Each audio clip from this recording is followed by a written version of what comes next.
जय श्री राम मित्रों, बहुत बहुत स्वागत है आप सभी का एक बार फिर से हमारे चैनल में। आज की वीडियो में हम सीखेंगे सामान्य प्राणायाम।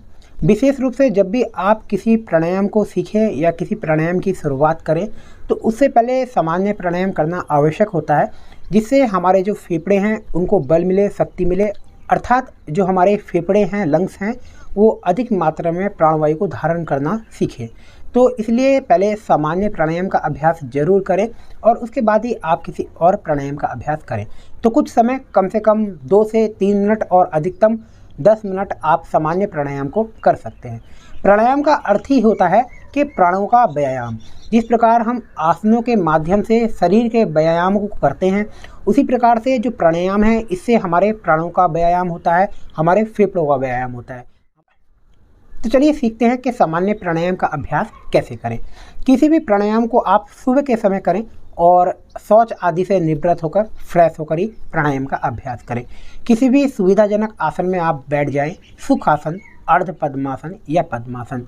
कमर और गर्दन आपकी बिल्कुल सीधी रहे। दोनों हाथों को ज्ञान मुद्रा में रख लें, अर्थात अंगूठा और अंगूठे से पास वाली उंगली को इस प्रकार से मिला लें। 3 उंगली से सीधी रहें और इस प्रकार से दोनों हाथों को घुटनों पर रख लें। शरीर और कमर को और गर्दन को बिल्कुल सीधा रखें। और सामान्य प्राणायाम का अभ्यास करने से पहले शरीर को बिल्कुल सीधा रखते हुए श्वास को बिल्कुल सामान्य होने दें और श्वास लेने में बिल्कुल भी आप जोर ना लगाएं। सहज भाव से श्वास को भीतर जाने दें।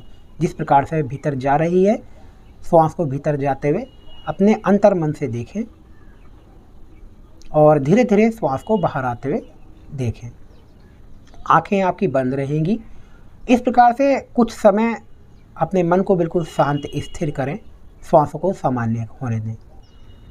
इसके बाद सामान्य प्राणायाम का अभ्यास करने के लिए आपको थोड़ा सा बल लगाकर चारों ओर से प्राणवायु को भीतर खींचना है।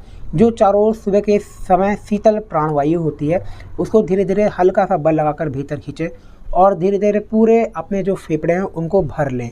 प्राणवायु से फेफड़ों को भर लें। थोड़ा सा बल लगाकर श्वास को भीतर खींचें और उसके बाद थोड़ी देर आप कुंभक लगाएं, अर्थात श्वास को रोकें। आंतरिक कुंभक लगाएं, अंतर कुंभक लगाएं, श्वास को भीतर रोक लें और फिर धीरे धीरे श्वास को छोड़ दें।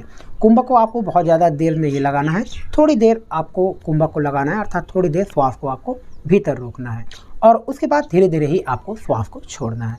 सामान्य प्राणायाम का अभ्यास करते समय एक बात का विशेष ध्यान रखें कि श्वासें आपकी इतनी धीमी होनी चाहिए कि आपको श्वास लेने की और श्वास छोड़ने की आवाज़ नहीं आए। धीरे धीरे, बहुत ही जितना आप धीरे धीरे सहज भाव से श्वास भीतर खींच सकते हैं उतनी धीरे धीरे श्वास को भीतर खींचें। थोड़ा सा फेफड़ों में बल लगाकर ज़्यादा प्राणवायु को भीतर खींचने का प्रयास करें और थोड़ा सा रोकें और फिर धीरे धीरे ही आपको श्वास को छोड़ना है। श्वास लेते और छोड़ते समय हल्का सा बल लगाएं। जब श्वास लें तो थोड़ा सा बल लगाएं और जब श्वास को छोड़ें तो बल लगाकर पूरी प्राणवायु को बाहर छोड़ दें। तो इस प्रकार से श्वास लेते श्वास छोड़ते समय हल्का सा बल का प्रयोग करना है आपको, पर आपको श्वास लेते और छोड़ते समय बिल्कुल भी जल्दबाजी नहीं करनी है। बहुत ही धीमी गति से आपकी श्वास चलेगी। इतनी धीमी गति से श्वास हो कि आपको श्वास लेने और छोड़ने की आवाज़ नहीं आनी चाहिए। तो इस प्रकार से ज्ञान मुद्रा में हाथों को रखते हुए, कमर गर्दन बिल्कुल सीधी रखते हुए और इस प्रकार से आप देखें कि नसिका के माध्यम से चारों ओर से आप किस प्रकार से शीतल प्राणवायु को भीतर खींच रहे हैं। तो धीरे धीरे दोनों नसिका से, दोनों नथुनों से धीरे धीरे प्राणवायु को भीतर खींचें।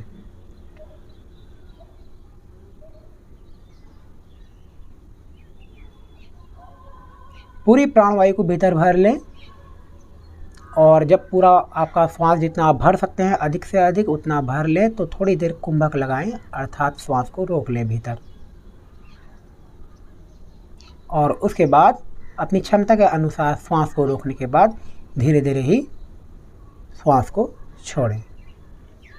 एक बात का इसमें विशेष ध्यान रखें कि जब आप श्वास लें और श्वास छोड़ें तो श्वास छोड़ते समय आपको आगे की ओर नहीं झुकना है।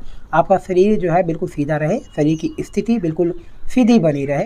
बस आपका जो श्वास लेते और श्वास छोड़ते समय फेफड़े फैलेंगे और फेफड़े ही सिकुड़ेंगे। तो धीमी गति से आपको श्वसन क्रिया करनी है।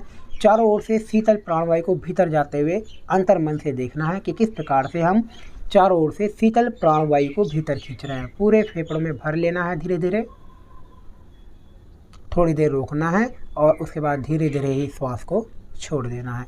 तो इस प्रकार से शुरुआती अभ्यास आप 3 मिनट से लेकर 5 मिनट तक कर सकते हैं और समय अवधि को आप कुछ सप्ताह से लेकर कुछ महीने के बाद 10 मिनट तक भी ले जा सकते हैं। इस प्राणायाम को सभी व्यक्ति कर सकते हैं। जिनको हृदय से जुड़ी हुई कोई गंभीर समस्या हो तो वो कुंभक ना लगाएं, अर्थात श्वास को ना रोकें। सहज भाव से धीरे धीरे श्वास भीतर भरें और सहज भाव से ही धीरे धीरे श्वास को छोड़ दें। कुंभक का अभ्यास ना करें। प्राणायाम के अभ्यास शरीर को और मन को ऊर्जावान बनाए रखते हैं और स्फूर्ति और चैतन्यता को भी बढ़ाते हैं। सामान्य प्राणायाम के विशेष लाभ हैं। इसका विशेष लाभ तो हमारे फेफड़ों को ही मिलता है। फेफड़े शक्तिशाली बनते हैं, उनको बल मिलता है। साथ ही शरीर के अंदर जो अशुद्धियाँ किसी माध्यम से भी चली जाती हैं, उस अशुद्धियों को भी सामान्य प्राणायाम दूर करता है। साथ ही नाड़ियों की भी शुद्धि करता है।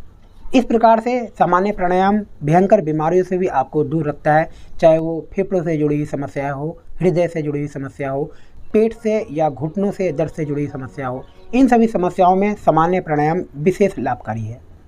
तो आशा करता हूँ मित्रों कि आज की इस वीडियो में सामान्य प्राणायाम के विषय में दी गई जानकारी आपको पसंद आई होगी। चैनल को लाइक शेयर सब्सक्राइब करते रहिए। मैं मिलता हूँ आपको फिर से एक नई वीडियो में। जय श्री राम।